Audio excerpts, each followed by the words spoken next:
Charisma Bell. Joining us now is someone who has raised the alarm about subjecting children to the trans agenda. It's former Liberal candidate Katherine Deves. Katherine, thank you so much for joining us today. Tell me about this drag queen story time. A lot of our viewers may not be aware of what this is. They're not dancing, they're reading stories, but dressed up all in drag.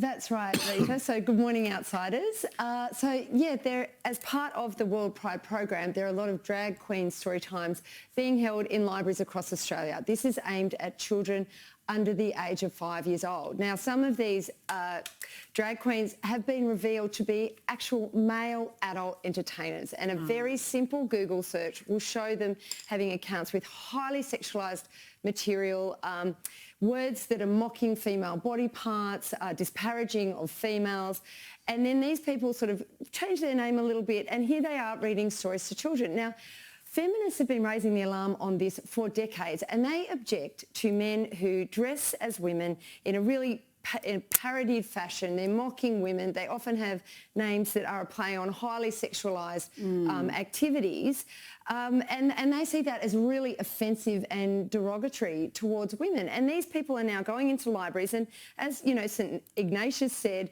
you know, give me the child at 7 and I'll show you the man. So what these people who are pushing these ideologies want to do is get the children into accepting it as all very normalised, because they want to promote this queer theory throughout our society. And we're seeing that with the almost occupation of Sydney by the rainbow flag. Well, we're hearing this term woman face, and some feminists have likened this phenomenon to blackface. It is mocking womanhood. It's almost a... it's a mockery that they find offensive. What's your take on that? Is this paying tribute to women, or is it making fun of them? Yeah, I would say it's taking the most regressive, restrictive stereotypes of femininity and then turning it into a parody. So, yeah, I would regard it as insulting. And what message is this sending to our little girls, like particularly with the trans ideology, that the woman who should be celebrated and placed on a pedestal is actually a man who's performing regressive stereotypes of femininity? It's not sending a good message to our little girls. Well, I mean, that's what I want to ask about, Katherine, is because, you know, well, I wouldn't want to play into kind of feminist cancel culture and say, you know, this sort of thing isn't fine for a nightclub or someplace like that where adults are who want some smutty entertainment. You know, fine, whatever you want to do. But why is it that there seems to be this big push on in the U.S. and then here in Australia? Because everything that happens there comes here eventually. I don't know if that means we're getting a Joe Biden one day. Who knows? But you know, why is it so important for a certain type of actress that young little kids have this sort of exposure to these very, you know, hypersexualized acts where they're men dressed up, as you say, sort of parodic, sort of, you know, hypersexualized versions of women? It just seems, well, it doesn't seem like really something that you want to take a 3-year-old to. Well, this is the whole, like, queer theory movement. It wants to, you know, break down child safeguarding. It wants to get these ideas into your children's head. And we have seen this throughout history with political ideologies, political movements.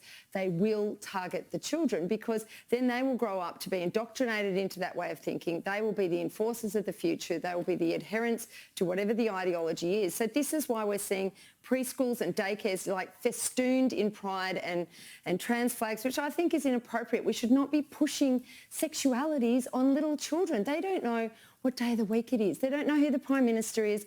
We need to just let them alone, like just leave them alone and stop saying, if you feel this way, this is your identity, therefore you are part of this whole, you know, movement. Just let them experiment, let them be themselves. Don't fill their heads with these ideas, these nonsensical ideas. It is very regressive as well, isn't it? You talked about the stereotypes of womanhood, but it's goes down to little girls. So if you're a little girl who's not particularly into your Barbie dolls and the colour pink and you're a bit of a tomboy, that was fine when I was growing up, but now there's a question mark. Maybe you're in the wrong body. Maybe you need to be put on puberty blockers. Maybe you need to be transitioned to be your true self, when it's perfectly fine for a little girl or even a grown girl not to be particularly feminine. We've got these very narrow gender views now. Yes, I agree entirely. And, you know, I've got 3 little girls. One at the moment, she's got half her head shaved and then wanted a ballet bun so she could go play footy in her tutu. And you know, it's kind of like, well, we'll just leave them alone. Same with little boys. You know, my 6-year-old had a party yesterday and there were some of the little boys sitting there playing with the Barbies or the pink blow-up Lilo in the pool.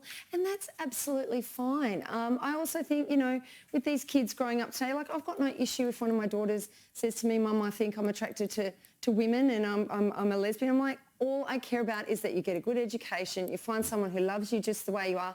I think most Australian parents would agree with what I just said, but they don't want them to be told these silly ideas they're the opposite sex and the solution is surgery. You know, just leave them alone. Catherine, what amazed me from the report in The Telegraph was organisers of the Drag Queen Storytime at the Manly Library, this is for children as young as 3, they're describing people like you as the real danger and as fascists who are threatening harm against families. How do you feel in this debate about you being made the threat to children?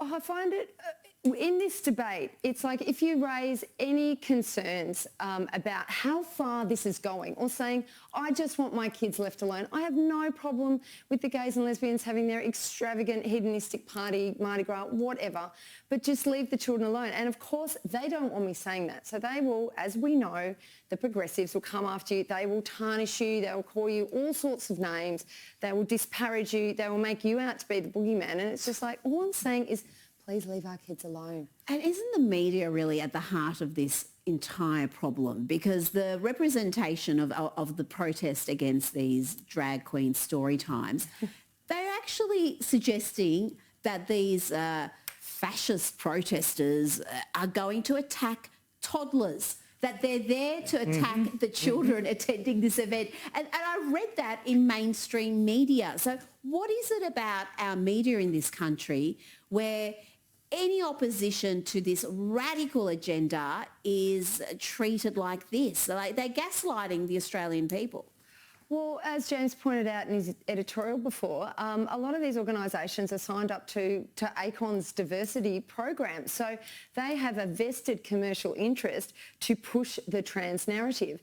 And in that program, if they report negatively on anything to do with this ideology, they actually lose points for their final scores. So they're pushing it for this reason. Well, so Catherine, tell us about this, because I think this is something that's happening, you know, across all sectors of society, not just with you know, diverse sexualities, but reconciliation, all sorts of other things.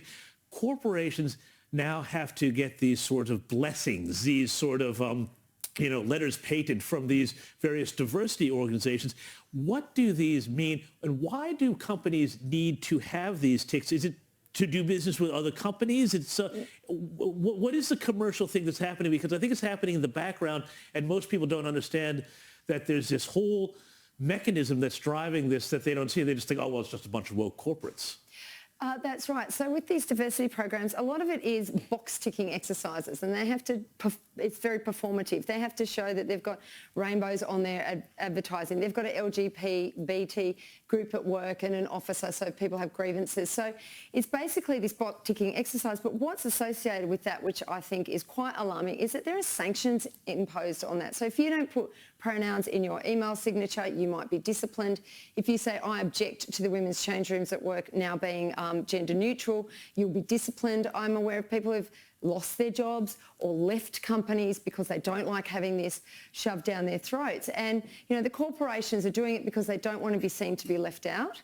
And there is also evidence of them only doing business with other companies who are signed up to the same program. So you could be excluded from. But isn't this sort of isn't this, you know, legally it's a sort of a restraint of trade almost, isn't it? It almost seems like it. And it's also in all the government departments. So federal, state, councils, they're all signed up to it. Well, not all of them, but many of them. Universities, the education department. So you've got the people who are writing the curriculums, who are writing the codes of conduct at work, all that sort of thing. They are all on side. So it is almost inescapable in modern society. Well, when the left talked about their march through the institutions, this is what they meant. It was never going to stop at public institutions. It is rife through the private sector.